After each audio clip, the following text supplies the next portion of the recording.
অষ্টম হিজরিতে যখন মক্কা বিজয় হলো, তখন রাসূল সাল্লাল্লাহু আলাইহি ওয়াসাল্লাম আম্মাজান আয়েশার সাথে গল্প করছিলেন আর বলছিলেন, আয়েশা, লাউলা হাদাসাতু আহদি কওমিকা বিল কুফরি লানাকাতুল কাবাতা ওয়ালা জাআলতুহা আলা আসাসি ইব্রাহিম।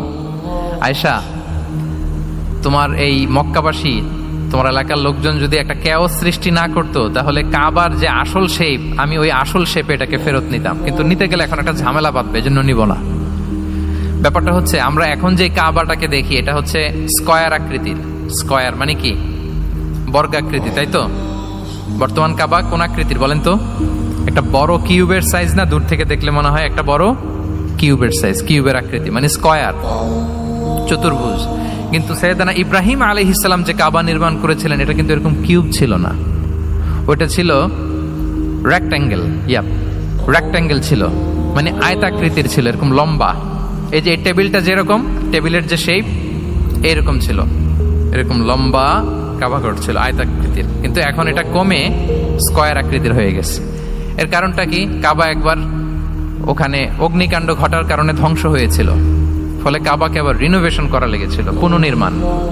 তো কুরাইশরা সিদ্ধান্ত নিয়েছিল, কাবা পুনর্নির্মাণে আমরা কোনো হারাম টাকা ইউজ করব না, যার কাছে যত হালাল টাকা আছে নিয়ে আসা হলো। কিন্তু হালাল টাকা যতটুকু জমা হয়েছে, এটা দিয়ে পুরো কাবা নির্মাণ হয় না, অর্ধেক হয়। ফলে কাবা যে আয়তাকৃতির ছিল, সেটা না হয়ে গেছে কি বলেন? বর্গাকৃতির, মানে স্কয়ার। ওই স্কয়ার কাবাই আজ পর্যন্ত রয়ে গেছে। কিন্তু ওই যে আয়তক্ষেত্রের যে শেপের মধ্যে যতটুকু জায়গা বাকি ছিল, ওইখানে দেখবেন একটা ক্রিসেন্টের মতো আছে, হেজরে ইসমাইল, হাতিমে কাবা বলে। ওইটার ভিতরে নামাজ পড়া আর কাবার ভিতরে নামাজ পড়া একই হুকুম। ওইটার ভিতরে নামাজ পড়া আর কাবার ভিতরে নামাজ পড়া কি একই হুকুম। ফলে ওই হাতিমের ভেতরে ফরজ সালাত আদায় হয় না, নফল সুন্নাত পড়া যায়।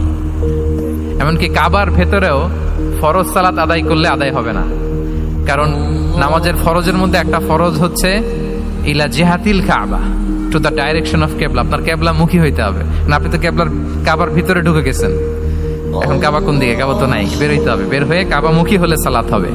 I think you got the point. তো তাহলে রাসূল সাল্লাল্লাহু আলাইহি ওয়াসাল্লামের উইজডম বা প্রজ্ঞাটা এখানে দেখেন। আম্মাজান আয়েশা রাদিয়াল্লাহু তাআলা আনহাকে উনি বললেন যে, আয়েশা, মক্কা তো বিজয় হলো, মক্কার কন্ট্রোল তো এখন আমার হাতে। চাইলে আমি কাবাকে ভেঙে সেই ইব্রাহিম আলাইহিস সালামের যে বেইজ, এরকম লম্বা করে শেপ দিতে পারি, কিন্তু দিব না। কেননা দিলে মক্কা একটা ক্যাওস হতে পারে। কি হতে পারে?